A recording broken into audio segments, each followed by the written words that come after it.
we are looking at any alternate resource by calling the global tender. Whichever is been approved by the ICMR, we are willing to procure those vaccines. ये थोड़ी सी unfortunate situation है कि पहली बार केंद्र सरकार राज्यों को कह रही है भाई जाओ ग्लोबल मार्केट में जाओ, कंपनियां तो वही दो चार हैं।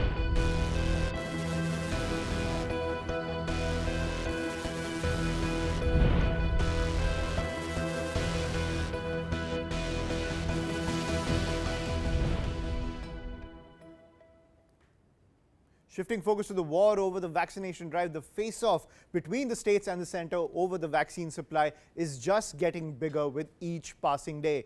Amid the shortage of jabs for those between the age of 18 and 44, as many as 9 states including Maharashtra, Delhi, Uttar Pradesh and West Bengal are now floating global tenders to meet their demands. Maharashtra has stopped the rollout for the 18 to 44 age group. Karnataka will do the same at government centres from the 14th of May. Meanwhile, opposition parties have written to Prime Minister Modi urging the centre to procure the vaccines and ensure a free and universal vaccination drive.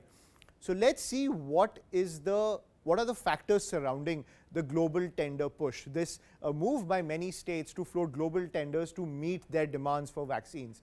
Why it works. The international vaccines will enter the Indian market. So there will be more vaccines to go around to give people that essential shield against COVID. Why it's a challenge? Logistics. Minus 70 degrees storage for the Pfizer vaccine, and the infrastructure across the country is not geared to do that. One more point, why it works. Helps us overcome the current vaccine shortage, that's obvious. Why it's a challenge? Heavy vaccine demand from the US and EU nations. So that's also what's coming in, where we may not get enough vaccines as per the demand of the Indian population. Why it works? The pressure on the Serum Institute of India and Bharat Biotech will be eased over time because they don't have enough capacity to give those jabs across the country. Why it's a challenge? Exposes the states to global competitive pricing and it puts more pressure on their finances. So this is the pros and cons of the global tender route. Now I'm joined by Maria Shakil on the broadcast. Maria, the main point that the centre is pushing when it comes to this face-off with the states over the vaccine supply is that many states are not picking up the stock that is already available. They want their demands to be met and not picking up the stock to roll out at least some phases of the vaccine. Do we have an idea how much is that stock which is lying dormant as the states and the centre continue this back and forth over the vaccine drive? Well, the centre says that there are almost like 90 lakh vaccines which are with the states which have not been used, so which is unused stock which is there with various states. As far as states are concerned, for example, Maharashtra says that the stock that was given to them, which is roughly around 4 lakh, will be using that for administering the second dose for the 45 plus and the phase 2, those who have been made eligible then, the vulnerable category. So for them or for any state, this particular category of 18 to 44, that is something that is not being prioritized anymore. You know, as you pointed out, Karnataka, for example, has gone in for global tender. So have other states, including Tamil Nadu, long list there again, Delhi, Maharashtra, Odisha, all of them are saying that they do not have enough stocks because they realize that they have to begin vaccinating this very important category of 18 to 44. Some of them started the vaccination drive and many of them, in fact, stopped it midway. What the state governments are also saying, Ayushman, when we look at this back and forth that's happening between the centre and the state, is that they approach the vaccine makers directly and they have put up a particular amount as far as their requirements are concerned, particularly based on the population of those states, which is the younger population.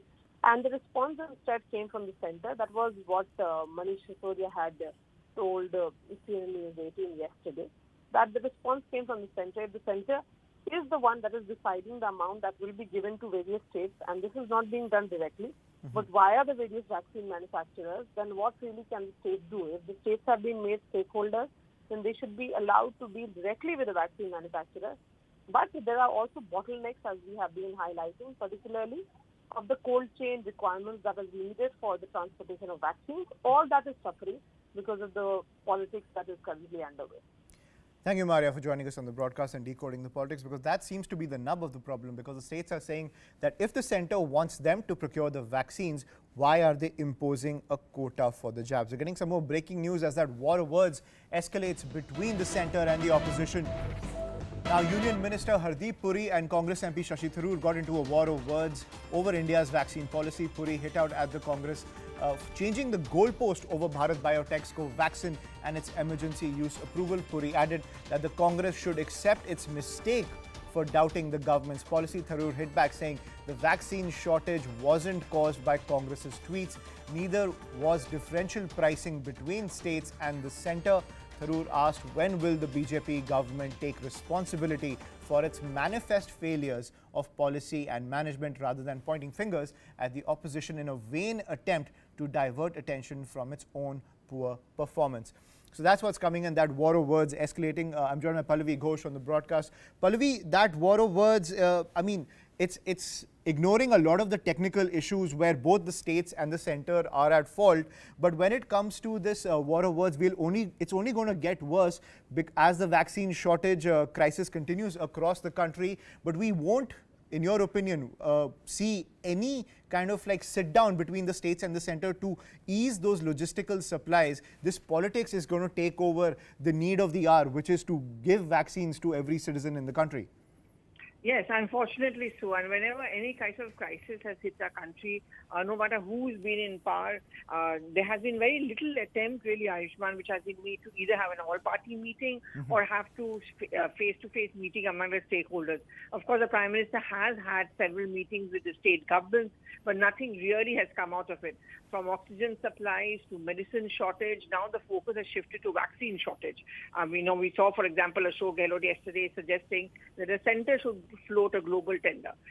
That has got no response yet. So many of the state governments, like Rajasthan itself, have decided to go ahead and float their own global tender. And the latest spat we are seeing between Hardeep Singh Puri and Shashi Tharoor is basically a manifestation of the bitter fight we are seeing between the BJP and the Congress party over the entire COVID management.